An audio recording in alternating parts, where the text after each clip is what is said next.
উত্তর দিনাজপুর জেলার চোপড়া থানার লক্ষ্মীপুরে ঘটনাকে কেন্দ্র করে গোটা রাজ্য সহ দেশে তোলপাড়। সেই সময় কি বললেন উত্তর দিনাজপুর জেলা তৃণমূল সভাপতি কানাইয়ালাল আগরওয়াল এবং তার পরিপ্রেক্ষিতে কি বললেন চোপড়ার বিধায়ক হামিদুর রহমান, আসুন শুনবো।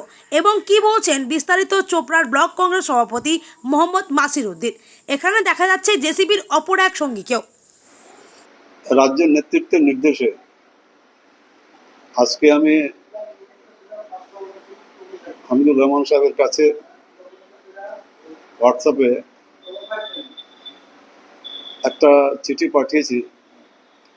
সেটাতে ওনাকে বলা হয়েছে যে দুদিন আগে একটা সালিসি সভাকে কেন্দ্র করে যেভাবে একজন তাজিমুল হক এলআই জেসিবি আইনটা নিজের হাতে নিয়েছে, সেই ঘটনার ব্যাখ্যা চাওয়া হয়েছে এবং সেই ঘটনার পরিপ্রেক্ষিতে আপনার যেটা মন্তব্য, সেই মন্তব্যের বিষয়েও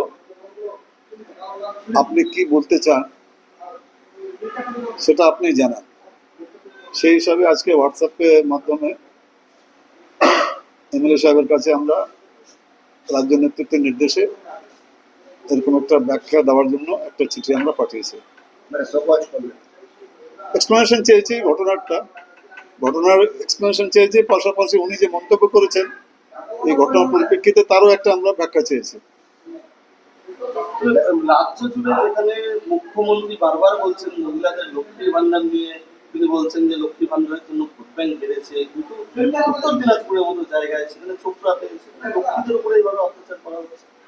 অত্যাচার এর ঘটনা হয়েছিল বলেই তো তাজিমুল হক এলআই যে জেসিবি আছে তাকে পুলিশ অ্যারেস্ট করেছে, সঙ্গে সঙ্গে পুলিশ ওকে অ্যারেস্ট করেছে। ঘটনার তো কয়েক ঘন্টার মধ্যেই পরের দিনই সকালেই অ্যারেস্ট করা হয়েছে তাকে। পুলিশ প্রশাসন তো ব্যবস্থা নিয়েছে। এখন যে কয়েকটা ছবি ভাইরাল হচ্ছে বা কংগ্রেস থেকে দাবি করা হচ্ছে শুধু জেসিবি আটক হয়েছে তাতে কিন্তু থেমে থাকছে না দুষ্কৃতীরা। এরকম জেসিবির গ্যাং, জেসিবির ভাইয়ের নাম উল্লেখ করছে এবং জেসিবির গ্যাং তারা কিন্তু চোপড়া জুড়ে সন্ত্রাস চালাচ্ছে, এমনটা উল্লেখ করে বিরোধীরা ইতিমধ্যেই সরব হয়েছে। কি বলবে? যদি এরকম আরো ভিডিও থাকে, সেটা বিরোধীদের কাছে থাকলেও কোনো অসুবিধা নেই। সেরকম ভিডিও যদি প্রশাসনকে ওনারা দেন তাহলে পুলিশ প্রশাসন নিশ্চয়ই তদন্ত করবে। তদন্ত করে যেরকম এই ঘটনায় যে ব্যবস্থা নেওয়া হয়েছে সেরকম অন্য ঘটনাগুলিতে ব্যবস্থা নেবে। একেবারে আগ্নেয়াস্ত্র নিয়ে তাদের ছবি রয়েছে এবং বিধায়ক হামিদুর রহমানের সঙ্গে ঘনিষ্ঠভাবে ছবি রয়েছে। না, সবগুলোর বিরুদ্ধে পুলিশ প্রশাসন ব্যবস্থা নেবে। আমরা পুলিশ প্রশাসনকে বলেছি যে যারই দোষ থাকুক না কেন, হুয়েভার মেবি, তাকে পুলিশ প্রশাসন তাকে আটক করে তার বিরুদ্ধে তদন্ত করে আটক করবে তাকে। এগুলো কি কোনোভাবেই পুলিশের নজরে আসেনি? ভিডিও একের পর এক ভাইরাল হচ্ছে, ছবি একের পর এক ভাইরাল হচ্ছে, তাহলে পুলিশ কি করেছে?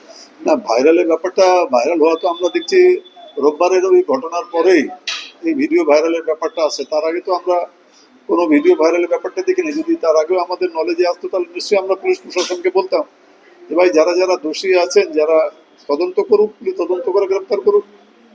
আজকে দেখা যাচ্ছে বিধায়ক হামিদুর রহমানের সুর জেসিবিতে খানিকটা নরম। তিনি দাবি করছেন যে মুখ্যমন্ত্রী কালকে খোঁজ খবর নিয়েছেন, জানতে চেয়েছেন, তারপরে একটু হালকা হয়েছে তার সুর। এটা কেন? না না, সুর তো ভারী আর হালকার কোনো ব্যাপার নেই। এর আগে নিশ্চয়ই তিনি যথেষ্ট ভারী ভারী বলেছিলেন, মহিলাকেও তিনি বদনাম করার চেষ্টা করেছেন, সাংবাদিকদের ইঙ্গিত করছিলেন, সাংবাদিকরাই নাকি বাড়াবাড়ি করছে। না, সেটা ঠিক নয়। একটা ঘটনা ঘটেছে, সেই ঘটনার পরিপ্রেক্ষিতে পুলিশ প্রশাসন অ্যারেস্ট করেছে। এখন উনি যে একটা মন্তব্য করেছেন সেই মন্তব্যটাও ব্যাখ্যা চাওয়া হয়েছে। তো নিশ্চয়ই মুখ্যমন্ত্রী ওই ব্যাপারটাতে নিশ্চয়ই ওনাকে এই ব্যাপারে জানতে চেয়েছেন। আমাকে সুব্রত বক্সী মহাশয়, আমাদের যে রাজ্য সভাপতি আছেন, উনি আমাকে বলেছিলেন যে আপনি নির্দেশ দিয়েছিলেন যে আপনি একটা এক্সপ্লেনেশন চেয়ে নেন ঘটনার এবং ওনার মন্তব্যের। সেই হিসাবে আজকে আমি হোয়াটসঅ্যাপে ওনার কাছে জানতে চেয়েছি। এই যে মন্তব্য, এই যে উনি যে সহজে জবাব দেবেন, সেই জবাব যদি মনোপুত না হয় দল কি ব্যবস্থা নেবে? উনি আগে জবাবটা দিক, নিশ্চয়ই ব্যবস্থা নেবে। ডিসিপ্লিনারি কমিটি দলে আছে, তো স্বয়ং মুখ্যমন্ত্রী এই ব্যাপারটা দেখছে। একটা ভাইরাল ভিডিওকে কেন্দ্র করে একটা বিতর্কের ঝড় উঠেছে এবং আজকে রাজ্যপাল এই গ্রামে আসার কথা ছিল, আসলো না, কি বলবেন? কারণ আমরা তো স্বাগতম জানাইছিলাম যে আসলে উনি সঠিক তথ্যটা জানতে পারতো। কিন্তু আসলো না কী কারণে ওটা ওনার ব্যাপার। আচ্ছা, তো বুঝি বারে বারে একটা হচ্ছে মাঝে মধ্যেই একটা ভাইরাল ভিডিও বাড়াচ্ছে যে সেই জেসিবি এবং জেসিবির সাথেই আপনার নাকি ভালো সম্পর্ক, এই ব্যাপারটা কি খোলাসা করে বলুন তো একটু। আর এই জিসিবির সঙ্গে ভালো আমার কার খারাপ সম্পর্কটা কার সঙ্গে? পার্টির যতগুলো লোক আছে বা বিরোধী দুই একটা বাদ দিয়ে সবারই সঙ্গে ভালো সম্পর্ক। ভালো সম্পর্ক বলতে তো আমার কাজকর্ম করে না বা আমার বাড়িতে হাল চাষ করে না বা আমি ওর বাড়িতে গিয়ে হাল চাষ করি না। যেহেতু একই লোক আছে, একই দলের লোক আছে, অনেকেই আছে, যাচ্ছে আসছে, নিশ্চয়ই সম্পর্কটা আছে। এই ধরনের যদি লোকরা যদি থাকে দাদা, তাহলে তো দলের তো একটা ভাবমূর্তি নষ্ট হচ্ছে। আর এই ধরনের লোক সবাই তো হাজি আর না, এই ধরনের লোক তো দলের ভাবমূর্তি খারাপ হচ্ছে, তার জন্য তো পুলিশে তুলে দেওয়া হয়। যে পুলিশের কাছে কেউ সুপারিশ করা যায়নি, আইনি ব্যবস্থা যা হচ্ছে করছে। আচ্ছা আচ্ছা, বলছি আপনারা কি যে এই যে মানে জেসিবির কি প্রকৃত শাস্তির দাবি করছেন? হ্যাঁ, 100%। ও যা ভুল করেছে তার শাস্তি পাবে। ও সেটা তো সেই দিনও আমি আপনাদের কাছে বলছিলাম যে ওটা মুসলিম কাস্ট অনুপাতে ওরা বসছিল। এটাতে তো আপনারা মুসলিম রাষ্ট্র বলে কিছু কিছু রিপোর্টার চালাই দিলেন, এটা নিয়ে একবারেই গোটা দুনিয়া জুড়ে তোলপাল করে দিলেন। কারণ সেই দিনও দুঃখ প্রকাশ করেছি, ঘটনাটা খুব নিন্দনীয়, দুঃখজনক ঘটনা।